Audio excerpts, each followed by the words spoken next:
ஆமேன். இந்த பகுதி மிகவும் நீண்ட பகுதியானால் இது ஒரு சக்தி வாய்ந்த மிகவும் அதிகாரமுள்ள பகுதியாக இருக்கிறது. இது இயேசு கிறிஸ்து அநேக எச்சரிக்கைகளை இந்த மத தலைவர்களுக்கு கொடுக்கிறார். இந்த இயேசுடைய காலத்தில் மக்கள் வந்து அவர்களுக்கு அந்த நேரடியாக இந்த இயேசு கிறிஸ்து அவர்களை விமர்சிக்கிறார். நீங்கள் இப்படித்தான் இருக்கிறீர்கள், உங்களை பின்பற்றுகிறவர்கள் யாவரும் உங்களைப் போலவே இருக்கிறார்கள் என்று அவர்களுக்கும் உணர்த்துகிறார். அதே சமயம் மக்களையும் இயேசு கிறிஸ்து ஒரு விழிப்புணர்வுக்கு கொண்டு வருகிறார். மத தலைவர்களின் குணத்தை இயேசு கிறிஸ்து வெளியரங்கமாக்குகிறார். எச்சரிக்கையாக மக்களுக்கு நீங்கள் இவர்களை பின்பற்றக்கூடாது, இப்படிப்பட்டவர்களை நீங்கள் பின்பற்றக்கூடாது என்றும் ஒவ்வொருவருக்கும் யூத மக்கள், எருசலேமில் உள்ள மக்களுக்கு யாவருக்குமே அவர் சொல்லுகிறார். 1-12 வசனங்கள் வந்து அவர்களின் நடத்தையை பற்றிய எச்சரிக்கையாக இருக்கிறது. 13-31 வரை அவர்களின் செயல்கள், அவர்கள் இப்படி செய்தால் அவர்களுக்கு ஐயோ என்ற அந்த 8 நியாய தீர்ப்புக்குரிய ஐயோக்களை விவரிக்கிறார். பரிசேயரும் வேதபாரரும் தங்களை தலைவர்களாக, ஆவிக்குரிய தலைவர்களாக அவர்கள் தங்களை காட்டிக்கொள்கிறார்கள். ஆனால் அவர்கள் தங்களுக்கு மட்டும் பெருமை சேர்க்க வேண்டும், அதை மற்றவர்கள் அவர்களை பார்க்க வேண்டும்.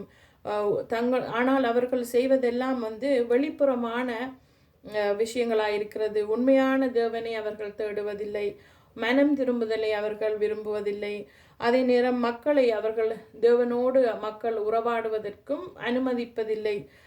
அநேகரை அவர்கள் தங்களுடைய சட்டங்களை, கோட்பாடுகளை வைத்து அநேகரை அவர்கள் தள்ளிவிடுகிறார்கள். இந்த நிலைமையில் இருக்கும் போது எருசலேம் மக்கள் மனம் திரும்புவதற்கு இவர்களுடைய போதனைகள், இவர்களுடைய நடத்தைகள் ஒரு தடையாக இருக்கிறது. அதுக்காகத்தான் அவர் இயேசு கிறிஸ்து சொல்லுகிறார், பாரமான சுமைகளை உங்கள் மேல் சுமத்துகிறார்கள் என்றால் மக்கள் மேல் சுமத்துகிறார்கள் என்ற அர்த்தம் வந்து அநேக கோட்பாடுகளை, லீகலிஸ்டிக் லோஸ் என்று சொல்லலாம், மக்களுக்கு அவர்கள் சூட்டுகிறார்கள். மக்கள் இவற்றை பின்பற்ற வேண்டும், அவர்கள் கொடுக்கிற கோட்பாடுகளை மக்கள் பின்பற்ற வேண்டும் என்று அவர்கள் விரும்புகிறார்கள். ஆனால் அந்த சுமைகளை அவர்கள் சுமக்க மாட்டார்கள். அவர்களோ தங்களுக்கு நினைத்தபடி வாழ்கிறார்கள். மனம் திரும்புதலுக்கு ஏற்ற மாதிரியான ஒரு வாழ்க்கையை அவர்கள் கொண்டு வார்கள். மாற்றம் அவர்களுக்கு இல்லை. தேவனையும் ஆராதிப்பதற்கு அவர்கள் விரும்புவதில்லை. அவர்கள் தங்களை பின்பற்ற மக்கள் யாவருமே அவர்களை மதிக்க வேண்டும், போற்ற வேண்டும் என்று அவர்களின் என்னென்றால் அவர்களுடைய வேதாகமத்தை அவர்கள் சுமக்கிறார்கள். பெரிய அதாவது அவர்களுடைய வேதாகமத்தை சுமக்கிற அந்த பைகள் எல்லாமே அவர்கள் பெரிதாக்குகிறார்கள். அதேபோல் அவர்களுடைய வஸ்திர தொங்கல்களை பெரிதாக்குகிறார்கள். விருந்திகளில் முதன்மையான ஆசனங்களில் இருக்க வேண்டும் என்று விரும்புகிறார்கள். ஜப ஆலயங்களிலும் முதன்மையாக இருக்க வேண்டும் என்று விரும்புகிறார்கள். ராபி என்று அழைக்கப்பட விரும்புகிறார்கள். போதகர், குரு என்று அழைக்கப்பட விரும்புகிறார்கள். இதெல்லாமே ஒரு வெளிப்புறமான ரிலீஜியஸ் ரூல்ஸ், வேதாகமத்தின் கடைப்பாடுகள், அதாவது வழிமுறைகள், அவர்கள் கொண்டு வந்த வழிமுறைகளை அவர்கள் பின்பற்றி இதுதான் மதம், இதை இப்படி நீங்கள் இருந்தால் நீங்கள் பரலோகம் போவீர்கள் என்ற மாதிரி ஒரு வாழ்க்கை முறையை அவர்கள் எருசலேமில் உள்ள மக்களுக்கு காண்பிக்கிறார்கள். இங்கு இயேசு கிறிஸ்து ராவி என்றோ குருக்கள் என்றோ பிதாக்கள் என்று யாரையும் சொல்லாதிருங்கள் என்று சொல்லுகிறார். ஆனால் எந்த பட்டங்களும் எந்த பதவிக்குரிய பெயர்களையும் நாங்கள் நமக்காக சேர்த்து கொள்ளக்கூடாது. ஆனால் அப்படி அழைக்கப்படுவதற்கு இயேசு தடை செய்யவில்லை. யாரையாவது நாங்கள் தந்தை என்றோ ராபி என்றோ குரு என்றோ சொல்வதற்கு அதுக்கு தடை இல்லை. ஆனால் ஏனென்றால் பவுல் கூட தன்னை தந்தை என்று கூறியிருக்கிறார், தான் ஒரு ஆசிரியர் என்று திமோத்தேயுவில், அதாவது திமோத்தேயுக்கு எழுதியிருக்கிறார். அதே போல் இயேசு கிறிஸ்துவும் தன்னுடைய சீஷர்களால் அழைக்கப்பட்டார் ராபி என்று. இதெல்லாம் தடை செய்யப்படவில்லை. ஆனால் இதை இந்த இந்த பதவிகளை வைத்து, இந்த பட்டங்களை வைத்து உங்களை உயர்த்துகிறீர்களா? உங்களுடைய வாழ்க்கையில் இதுதான் முக்கியமாக இருக்கிறதா?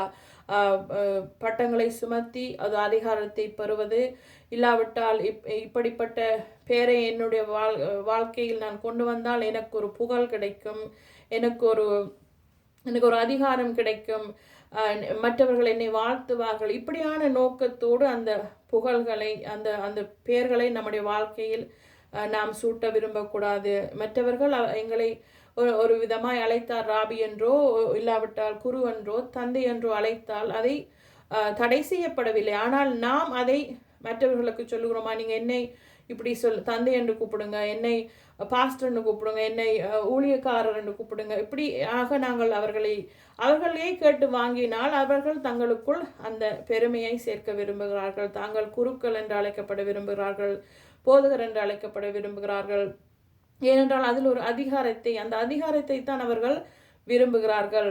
ஆனால் அந்த அதிகாரத்தை இயேசு வெறுக்கிறார். அப்படி கூப்பிட நீங்கள் விரும்பாதிருங்கள். அந்த அதிகாரம் என்றால் இயேசு கிறிஸ்து சொல்லுகிறார், நாம் அழைக்கப்பட்டிருக்கிறோம், நாம் ஊழியக்காரராகத்தான் நாம் அழைக்கப்பட்டிருக்கிறோம். உங்களில் பெரியவனாயிருக்கிறவன் உங்களுக்கு ஊழியக்காரனாயிருக்கிறான். அப்படி என்றால் ஊழியம் செய்யத்தான் இயேசு கிறிஸ்து வந்தார். ஊழியத்தை நாம் பரிசேயர்களைப் போல நாம் பட்டம் சூட்டுவதற்கோ மற்றவர்களால் நாம் போதகரோ ஆசிரியர் என்று கூப்பிடுவதற்கு நாம் ஊழியம் செய்யக்கூடாது. அதுக்காக நாம் ஓடிக்கொண்டிருக்கக்கூடாது. மற்றவர்கள் எங்களுடைய பெயரை வைத்து எங்களுக்கு ஒரு புகழையும் நாங்கள் சேர்த்து கொள்ளக்கூடாது. அடுத்ததாக இந்த 13 அநேக எச்சரிக்கையும் மாயக்காரை வேத பாருகிற என்று சொல்லி 8 எச்சரிக்கைகளை இயேசு கிறிஸ்து அவருடைய இந்த மக்களுக்கு கூறுகிறார். அவருடைய தெய்வீக நியாய தீர்ப்பை எச்சரிக்கையாக சொல்லுகிறார். அதாவது முதலாவது சொல்லுகிறார், மக்கள் பிரவேசியாதபடி பரலோக ராஜ்யத்தை பூட்டி போடுகிறீர்கள் என்று சொல்லுகிறார். மாயக்காரரே பரிசேயரே உங்களுக்கு ஐயோ, மனுஷர் பிரவேசியாதபடி. அப்படி என்றால் இந்த மத தலைவர்கள் என்ன செய்கிறார் என்றால் இயேசுவை ஏற்றுக்கொள்ளவில்லை. அவர்கள் மக்களையும் இயேசுவை ஏற்றுக்கொள்ள தடை செய்கிறார்கள். இவர்கள் தங்களை தங்களுடைய வேதத்தையும் தங்களுடைய ஊழியத்தையும் கௌரவிக்கிறார்கள். அதே போல மற்றவர்களை அந்த இயேசுவை காண வேண்டும், இயேசுவோடு அவர்கள் உறவு வைக்க வேண்டும் என்ற அந்த நாட்டம், அந்த நோக்கம் அவர்களுக்கு இல்லை. ஸ்தேவானையும் அவர்கள் கல்லறிவதற்கு அவர்கள் உதவி செய்தார்கள். இப்படியாக அநேகர் அவர்கள் ஒரு ஆவிக்குரியவர்களாக எழும்புகிறார்கள் என்றால் அவர்கள் தேவனை ஆதிக்கிறார்கள், தேவனால் அவர்கள் தீர்க்க தரிசனங்களை உரைக்கிறார்கள், தேவனால் அவர்கள் நடத்தப்படுகிறார் என்றால் அவர்கள் அதை தடை செய்கிறார்கள். அதை தடை செய்து அவர்களை அந்த எரிச்சல் பொறாமையினால் அவர்களை விரட்டி விடுகிறார்கள். தேவனை இன்னும் அவர்கள் அறியாது வாழ வேண்டும் என்று. நாமும் இப்படிப்பட்ட மத தலைவர்கள் மாதிரியாய் நடக்கிறவர்கள் மேல் நாங்கள் எச்சரிக்கையாக இருக்க வேண்டும். அநேக கள்ளப்போதகர்கள் உண்டு. தங்களுடைய நமக்கு தெரியாமலோ அந்த பிழையான பாதையில் நாமும் அவர்களைப் போல் நடக்க முடியும், வழிநடத்தப்படுத்த முடியும். என்றால் அவர்கள் என்ன செய்வார்கள்? ஆட்டு தோலை போட்டுக்கொண்டு வருகிற ஓநாய்களைப் போல நமக்குள் இருக்கிறார்கள், நம்முடைய சபைகளுக்குள் இருக்கிறார்கள். மக்களை அவர்கள் தங்களுடைய விருப்பத்தின்படி சேர்க்க வேண்டும், தங்களுக்குள் அவர்களை வைத்திருக்க வேண்டும். தேவையில்லாத சின்ன சின்ன விஷயங்களில் கரிசனையாக இருப்பார்கள். இப்படி ஆராதிக்க வேண்டும். இந்த ஒரு கொமினியன் என்று எடுத்தால் அந்த கொமினியனை முதலாம் ஞாயிற்றுக்கிழமை தான் நாங்கள் வைக்க வேண்டும். அந்த ஒரு சட்டங்களை போடுவார்கள். இல்லாவிட்டால் போதகர்கள் மட்டும்தான் பலிபீடங்களில் நிற்க வேண்டும். இப்படியான சட்டங்களை போடுவார்கள்.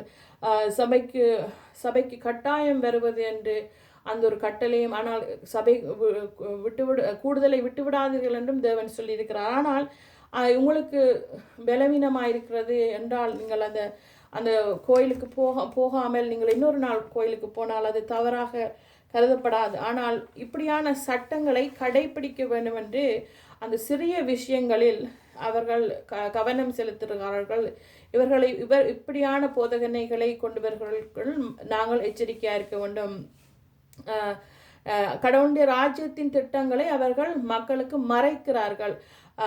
தேவனோடு ஒரு நல்ல உறவைத்தான் நாங்கள் கட்ட வேண்டும், எங்களுடைய பாவங்களை நாங்கள் தேவனிடம்தான் அறிக்கை செய்ய வேண்டும். ஆனால் பாரமான எந்த விஷயங்களையும் அவர்கள் சொல்லாமல் சின்ன சின்ன விஷயங்களை, சபையில் நடக்கிற சின்ன சின்ன விஷயங்களை அவர்கள் பெரிதாக்கி அந்த வழிமுறைகளை அவர்களும் பின்பற்ற வேண்டும் என்று விரும்புகிறது. அது பிழையான காரியம். அது மக்களை தடை செய்கிறது. மக்கள் தேவனை அறிவதற்கு, தேவனுடைய சமூகத்துக்கு போவதற்கு, தேவனோடு ஒரு நல்ல உறவை வைப்பதற்கு இதுகள் தடையாக இருக்கிறது. அடுத்ததாக 14 சொல்லப்படுகிறது, விதவைகளின் வீடுகளை பட்சிக்கிறார்கள் என்றால் நீண்ட ஜெபங்களை செய்து பாதிக்கப்படக்கூடிய மக்கள், அதாவது விதவைகள், யாரும் அவர்களுக்கு பாதுகாப்பாக இல்லாதவர்களை அவர்கள் பயன்படுத்தி கொள்கிறார்கள், அவர்களிடமிருந்து கொள்ளையடிக்கிறார்கள். இப்படிப்பட்டவர்களை கடுமையாக தேவன் தண்டனை கொடுக்கிறார். ஏனென்றால் இப்படியான திருடுபவர்களை கட்டாயமாக அவர்களுக்கு ஆக்கினை தீர்ப்பு உண்டு. அவர்களுடைய வீட்டை பட்சிப்பதோ, அவர்களுடைய உபகரணங்களை பட்சிப்பதோ, அவர்களுடைய பணங்களை கொள்ளையிடுவதோ இதெல்லாமே பிழையான காரியம். ஆனால் இந்த வேத பரிசுத்தத்துவத்தை கோட்பாடுகளை பின்பற்றுகிற தலைவர்கள் இப்படியாக இருக்கிறார்கள். நாமும் அவர்களுக்கு எச்சரிக்கையாக இருக்க வேண்டும். அடுத்ததாக தவறான மத மாற்றக்காரர்கள் தவறான ஒன்றுக்காக மக்களை ரட்சிப்புக்குள் வழிநடத்துகிறார்கள். தங்கள் மார்க்கத்தை அவர்கள் பின்பற்ற வேண்டும் என்றால் மதம் மாற்றம் செய்ய அவர்கள் எவ்வளோ காரியங்களை செய்கிறார்கள். நீங்கள் எங்களுடைய சர்ச்சுக்கு வாங்க, நீங்கள் இந்த மாதிரியான உடுப்பை உடுத்துங்க, இப்படி நடவுங்க என்று சொல்லுவார்கள். ஆனால் அவர்களோ மக்களுக்கு இயேசுவை காட்டி கொடுப்பதில்லை, இயேசுவை பின்பற்றும்படியாக அவர்களுக்கு கற்பிப்பதில்லை, வேதத்தை வாசிப்பதற்கு கற்றுக் கொடுப்பதில்லை. அப்படியான பிள்ளைகள், இப்படிப்பட்ட மக்களை பின்பற்றுகிற பிள்ளைகளும் என்ன செய்கிறார், கடைசியில் அவர்களுக்கும் நரகம்தான் அவர்களுக்கும் கிடைக்கிறது. அவர்கள் முழுமையான ரட்சிப்பை அவர்கள் காணவில்லை. மத மாற்றம் ஒரு செயல்முறை. அது நாம் மற்றவர்களை ரட்சிப்புக்குள் வழிநடத்துகிறோம் என்றால் அவர்கள் இயேசு கிறிஸ்துவினால் தொடப்பட வேண்டும், இயேசு கிறிஸ்துவினால் பிள்ளைகளாக்கப்பட வேண்டும், அவருடைய கிருபையை பெற வேண்டும். அந்த ரட்சிப்புக்குள் தான் நாங்களும் மக்களை வழிநடத்த வேண்டும். எங்களுடைய மதத்தை பின்பற்றுங்கள் என்று அநேக மதங்கள் இன்று போய்கொண்டிருக்கிறது. பிழையான போதனைகளுக்குரிய மதங்கள், மோமன், யெகோவாவின் சாட்சிகள், இப்படியான கிரியைகளை அவர்கள் கிரியையினால் தான் ரட்சிப்பு என்ற அந்த ஒரு கோட்பாடுக்குள் தான் இப்படியான ஜனங்களை அவர்கள் வழி நடத்தி கொண்டிருக்கிறார்கள். இப்படிப்பட்டவர்கள் பரிசுத்தவான்களின் சபைகளிலும் இருக்கிறார்கள்.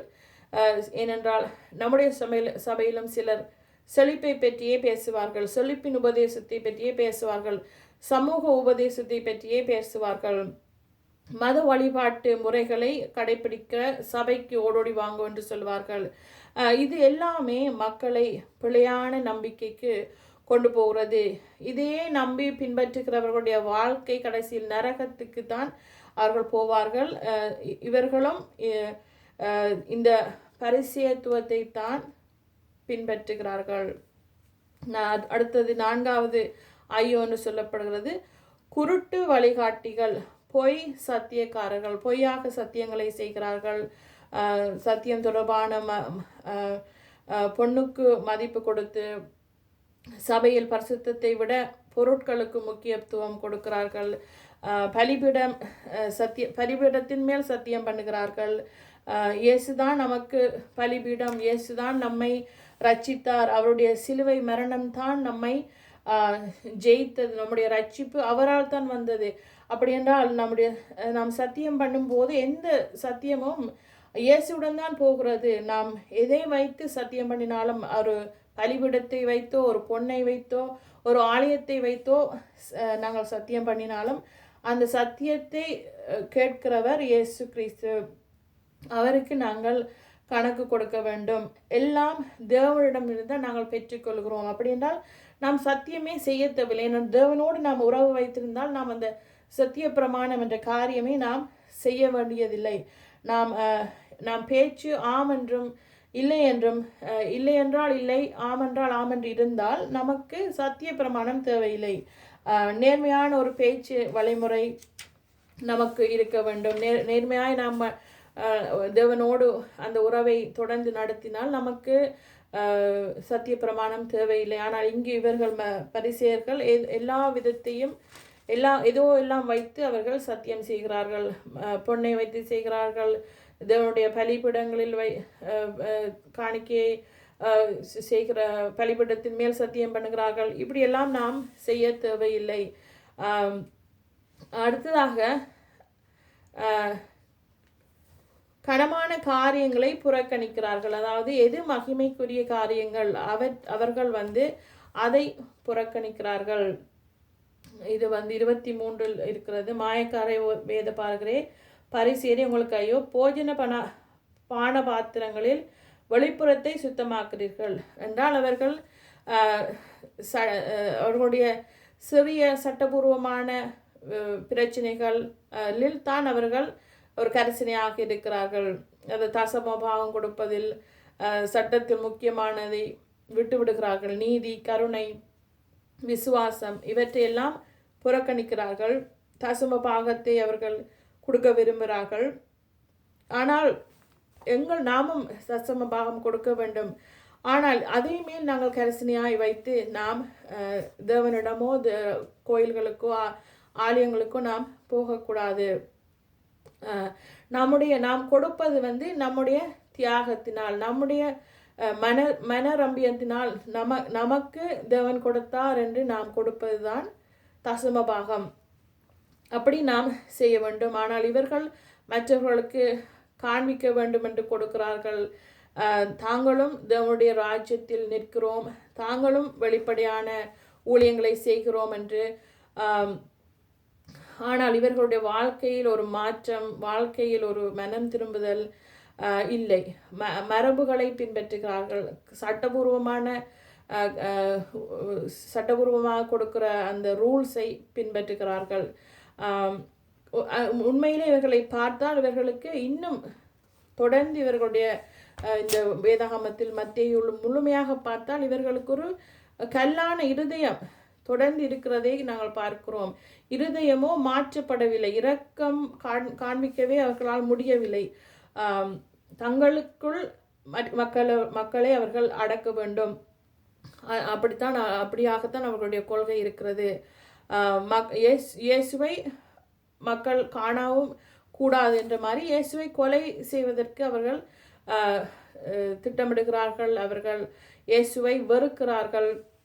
ஆனால் மேசியா ஒருவர் இருக்கிறார், மேசியாவை தான் தாங்கள் வணங்குகிறோம் என்ற அந்த ஒரு இயக்கம் என்று சொல்லலாம். இப்படி ஒரு இயக்கத்துக்குள் தான் இவர்கள் அடங்கி இருக்கிறார்கள். நாமும் நம்மை ஆராய வேண்டும். நம்ம சட்டங்களையும் மரபுகளையும் மட்டும்தான் நாங்கள் கடைபிடிக்கிறோமா? சபைக்கு போவது கட்டாயமானது, ஆனால் அந்த சட்டத்தை எல்லாருக்கும் விதிக்கிறோமா? நீ கட்டாயம் சர்ச்சுக்கு வரணும், கட்டாயம் ஒரு நம்முடைய வியாதியாக இருக்கும்போதும் நீங்கள் சர்ச்சுக்கு வரணும், அப்படியான சட்டங்களை போடுவது தவறானது. தேவனை தேடுவது தான் முக்கியமானது. அதை நாம் மற்றவர்களுக்கு சொல்ல வேண்டும். இந்த இப்படியான கூட்டத்தின்படி நாம் வாழ்ந்தால் நம் பிள்ளையான சத்தியத்தை தான் நாங்கள் பின்பற்றுகிறோம். தேவாலயத்திற்கு போவது முக்கியம், ஆனால் அதை நாங்கள் ஒரு சட்டபூர்வமாக கொண்டு வரக்கூடாது. அதே போல் ஆராதனை முறைகளில் ஒரு லைட் வைத்து ஒரு மியூசிக்கலில் லவுடாக போட்டு தான் ஆராதிக்கலாம் என்று தேவன் சொல்லவே இல்லை. ஆனால் அப்படியான ஆராதனை தான் ஆராதனை என்று சொல்லும் சட்டங்கள் சொல்பவர்கள் எல்லாமே பரிசேயத்துவத்துக்குள் அடங்குகிறது. ஏனென்றால் நாம் எங்கும் ஆராதிக்கலாம் தேவனை, ஆவியோடும் உண்மையோடும் எங்கும் ஆராதிக்கலாம், எங்கும் ஆராதிக்கும் காலம் வரும் என்று தேவன் சொல்லியிருக்கிறார். அப்படியான நாட்களில் தான் நாங்கள் வாழ்கிறோம். நாம் ஜெபிப்பதற்கு ஒரு சட்டம் தேவையில்லை. நாம் எப்படி நாம் நமக்குள் நம்முடைய மனதில் என்ன தோன்றுகிறதோ அதை நாம் தேவனிடம் சொல்லலாம். நாம் ஜெபிப்பதற்கு சில பேர் ஒரு முறை வைத்திருக்கிறார்கள். பெண்கள் இப்படி ஜெபிக்க வேண்டும், ஆண்கள் இப்படி ஜெபிக்க வேண்டும். இல்லாவிட்டால் சிலவர்களுடைய உடைகளில் அவர்கள் கரிசனையாக இருப்பார்கள். இவற்றை எல்லாம் நாங்கள் எண்ணி பார்த்தால் இது ஒரு சடங்கு ஆக மாறுகிறது, ஒரு ஒரு கட்டளையை பின்பற்றுகிற சபைகளாக இருக்கிறது. ஆனால் சபைகளை விட்டு விடாதீர்கள், சபை கூடுதலை விட்டு விடாதீர்கள் என்று வேதன் சொல்லுகிறது. நாம் ஆவியோடும் உண்மையோடும் தான் நாம் தேவனை ஆராதிக்க வேண்டும். அப்போஸ்தலர் 17:24 நாங்கள் பார்த்தோம் என்றால், உலகத்தையும் அதிலுள்ள அதிலுள்ள யாவற்றையும் உண்டாக்கின தேவனானவர் வானத்திற்கும் பூமிக்கும் ஆண்டவராயிருக்கிறபடியால் கைகளினால் கட்டப்பட்ட கோவில்களில் அவர் வாசம் பண்ணுகிறதில்லை. தேவன் எங்கும் இருக்கிறார். தேவன் தான் அவரைத்தான் நாம் ஆராதிக்க வேண்டும். 24 மணி நேரமும் அவரை நாம் ஆராதிக்க முடியும். நாம் அப்பா பிதாவென்று எங்கிருந்து கூப்பிட்டாலும் அவர் நம்மை சந்திக்கிற தேவனாயிருக்கிறார். அப்படியாக நாம் ஆவியோடும் உண்மையோடும் ஆராதிக்க வேண்டும், விசுவாசிக்க வேண்டும், நீதியாய் வாழ வேண்டும், இரக்கத்தை காட்ட வேண்டும். ஏனென்றால் அன்பு இல்லாதவன் தேவனை அறியான் என்று நாங்கள் பார்த்தோம். அன்பை நாங்கள் கொடுக்க வேண்டும், அன்பை நாங்கள் காட்ட வேண்டும். அடுத்ததான ஐயோக்கள் எப்படியா இருக்கின்றால், வெளிப்புறத்தில் உள்ள வெளிப்புறம் உள்புறம் உள்ள தூய்மையை பற்றி எச்சரிக்கிறார். வெளிப்புறத்தில் சுத்தமாக, உள்ளே ஒரு பேராசை உள்ளவர்களாக, சுயநலத்தால் நிறைந்தவர்களாக, வெறுக்கிறவர்களாக, பெருமை உள்ளவர்களாக வெளிப்புறத்தை மட்டும் அவர்கள் சுத்திகரித்தால் போதும். உள்ளான இருதயம் அவர்கள் அசுத்தமாக இருக்கிறது. உள்ளான இருதயத்தில் ஒரு அழுக்கு காணப்படுகிறது. உள்ளான சுத்திகரிப்பு தான் நமக்கு தேவை. தேவனுடைய கிருபையினாலும் அவருடைய இரக்கத்தினாலும் நாம் வளர்க்கப்பட வேண்டும். அவர்கள் நாம் கொடுத்தாலும், நாம் போதித்தாலும், நாம் எந்த ஊழியத்தை செய்தாலும், வீட்டில் வேலை செய்தாலும் மற்றவர்களை நாங்கள் வாழ்த்துபவர்களாக இருக்க வேண்டும். மற்றவர்களை நாம் வளர்க்கிறதுக்காக, மற்றவர்கள் மேல் நாம் கரிசனையாய் அன்பு காட்டுவதற்காக நாம் எல்லாவற்றையும் செய்ய வேண்டும். நாம் அவர்களிடம் இந்த புகழை எதிர்பார்த்தோ, அவர்கள் நமக்கு ஏதாவது காணிக்கை கொடுப்பார்களோ, நம்மை ராபி என்று கூப்பிடுவார்களோ, நம்மை போதகர் என்று கூப்பிடுவார்களோ என்று நாம் எதுவுமே நாம் செய்யக்கூடாது. நாம் கொடுத்தாலும், ஊழியம் செய்தாலும், வீட்டில் வேலை செய்தாலும் நாம் மற்றவர்களை அன்பு காட்டித்தான் நாம் அதை செய்ய வேண்டும். அடுத்ததாக சொல்லுகிறார், வெள்ளை அடிக்கப்பட்ட கல்லறைகள். இப்படி என்றால், வெளிப்புறமான நீதிமான்களாக நாம் தோன்றினாலும் உள்புறத்தில் அக்கிரமம் நிறைந்ததாய் அவர்கள் வாழ்கிறார்கள். இந்த பரிசேயர்கள் நடிப்பான ஒரு வாழ்க்கை, நடிப்பு காட்டுகிற வாழ்க்கை தான் வெள்ளை அடிக்கப்பட்ட கல்லறை, மனம் திரும்புதல் இல்லாத வாழ்க்கை. சபைக்கு ஓடோடி போகிறார்கள், ஆனால் விட்டு தங்களுடைய பழைய பாவத்திலே நிலைத்திருக்கிறார்கள். இப்படியாக இருக்கிறவர்கள் தான் வெள்ளை அடிக்கப்பட்ட கல்லறைகளாக இருக்கிறார்கள். நாமும் நம்முடைய வாழ்க்கையில் சில வேளை நம்முடைய வாழ்க்கையில் மறைவான பாவங்கள் இருக்கிறதா என்று நாம் ஆராய வேண்டும். அவற்றை நாம் நம் தேவனுக்கு தெரியப்படுத்த வேண்டும். அதை அறிக்கை செய்து விட்டுவிட வேண்டும். நாம் நீதிமொழிகளில் பார்க்கிறோம் 28:13, தன் பாவங்களை மறைக்கிறவன் வாழ்வடைய மாட்டான், அதை அறிக்கை செய்து விட்டுகிறவனோ இரக்கம் பெறுவான். அப்படி என்றால் நாம் தொடர்ச்சியான ஒரு பாவ மன்னிப்புள்ள வாழ்க்கை, நாம் தொடர்ந்து பாவம் செய்கிறோம் என்றால் நாம் தொடர்ச்சியாக பாவ மன்னிப்பை பெற வேண்டும். அடுத்ததாக நாம் அதிலிருந்து விலக பழகிக்கொள்ள வேண்டும். அந்த பாவத்தை விட்டு நாங்கள் விலக நாம் பழகிக்கொள்ள வேண்டும். அடுத்ததாக இந்த தீர்க்கதரிசிகளை மதித்து உயிருள்ளவர்களாக நிராகரித்து இயேசு அவர்கள் வந்து தீர்க்கதரிசிகளுடைய கல்லறைகளுக்கு வந்து மதிப்பு கொடுக்கிறார்கள். அவர்களுடைய கல்லறைகளை அலங்காரம் செய்கிறார்கள். இப்படியாக ஆனால் அவர்கள் இயேசு கிறிஸ்துவும் ஒரு தீர்க்கதரிசி என்று அவர்கள் உணரவில்லை. ஆனால் அவர்கள் இயேசு கிறிஸ்துவையோ கொலை செய்ய வகை தேடுகிறார்கள். இப்படியாக அந்த எல்லாமே ஒரு வெளியரங்கமான சடங்காச்சாரமான வாழ்க்கை அவர்கள் செய்கிறார்கள். அவர்கள் தங்களுடைய வார்த்தையினாலும் இயேசுவை புகழ்வதில்லை. இப்படியாக எல்லா விதத்திலும் அவர்கள் தங்களுடைய வழிமுறைகளை விட்டு விலகாமல் அப்படியே அவர்கள் வாழ்ந்து கொண்டிருக்கிறார்கள். இவர்களுக்கு எச்சரிக்கையாகத்தான் தேவன் எல்லாமே சொல்லுகிறார். நம்முடைய அதாவது இங்கே சொல்லுகிறார், ஆபேலுடைய இரத்த பழியிலிருந்து சகரியா வரைக்கும் நியாய தீர்ப்பு வரும். ஏனென்றால் ஆதாமவால் இருந்து இந்த பாவம் தொடர்ச்சியாகி கொண்டிருக்கிறது. இவர்களுக்கோ மனம் திரும்புதலில்லை. இயேசு கிறிஸ்து வந்தது யூத மக்களுக்காக, யூத மக்களை மனம் திரும்புதலுக்கு கொண்டு வரும்படியாக. ஆனாலும் இவர்களுடைய வாழ்க்கையில் ஒரு மனம் திரும்புதல் இல்லை. அப்படியாக இயேசு கடைசி வார்த்தைகளை நாங்கள் பார்த்தால் எருசலேமுக்காக புலம்புகிறார். எருசலேமுக்கு அவர் மனம் இறங்கி வேதனைப்படுகிறார். இன்று மட்டும் அவர் வேதனைப்படுகிறார். அவர் என்ன செய்கிறார்? கோழி தன் குஞ்சுகளை சேர்க்க போல கூட்டி சேர்த்து கொள்ளும் வண்ணமாக நான் எத்தனை தரமோ உன் பிள்ளைகளை கூட்டி சேர்த்து கொள்ள மனதாயிருந்தேன், உங்களுக்கோ மனதில்லாமல் போயிற்று. அப்படியாக இயேசு ஆதியிலிருந்து யூதரை ரட்சிக்க வேண்டும் என்று அவர் போட்ட திட்டங்கள் எல்லாமே ஆபிரகாம் தொடங்கி இன்று வரைக்கும் அவர்கள் வந்து மனம் திரும்புதல் இல்லை.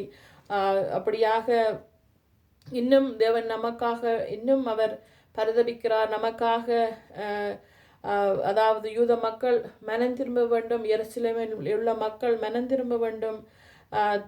தீர்க்கதரிசனமாக அவர் சொல்லுகிறார். அந்த நாள் அவர் வரும் வரை அவர் காத்திருக்கிறார். எருசலேமுக்காக பரிதபிக்கிறதை நாங்கள் பார்க்கக்கூடியதாக இருக்கிறது. நாமும் எருசலேமை வாழ்த்த வேண்டும், எருசலேமுக்கு நாம் ஜெபிக்க வேண்டும். யூத மக்கள் மனம் திரும்ப வேண்டும் என்று நாங்கள் ஜெபிக்க வேண்டும். நாமும் பிரஜாதியாயிருந்து நாம் ரட்சிக்கப்படுகிறோம். எங்களையும் அவர் கூட்டி சேர்க்கிறார்.